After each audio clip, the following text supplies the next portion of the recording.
السلام علیکم ناظرین، عنایت رحمان چینل پہ آپ کو خوش آمدید کہتی ہوں۔ گھریلو رنجشوں کا خاتمہ اور گھر میں امن انسانی زندگی میں بعض مرتبہ ایسے مراحل آ جاتے ہیں کہ وہ حالات سے پریشان ہو جاتا ہے۔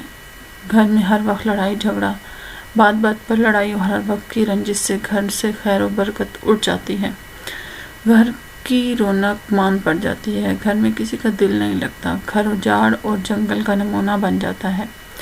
ایسی صورت میں یہ عمل بہت کارآمد ہے۔ سب سے پہلے یہ بات کہ گھر کے ہر فرد کو نماز کا پابند ہونا ضروری ہے۔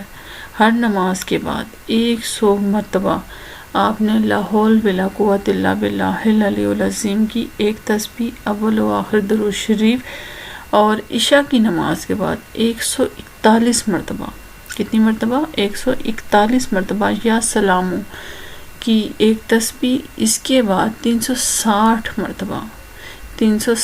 مرتبہ یا لطیفو پڑھا کریں۔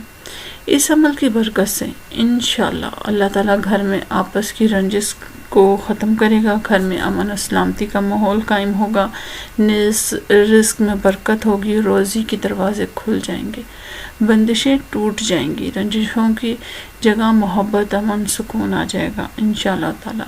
اس لیے اس کو اپنا معمول بنا لیں اور اللہ پاک انشاءاللہ تعالیٰ آپ پر، ہم پر، سب پر اپنا فضل اور کرم کرے گا انشاءاللہ تعالیٰ۔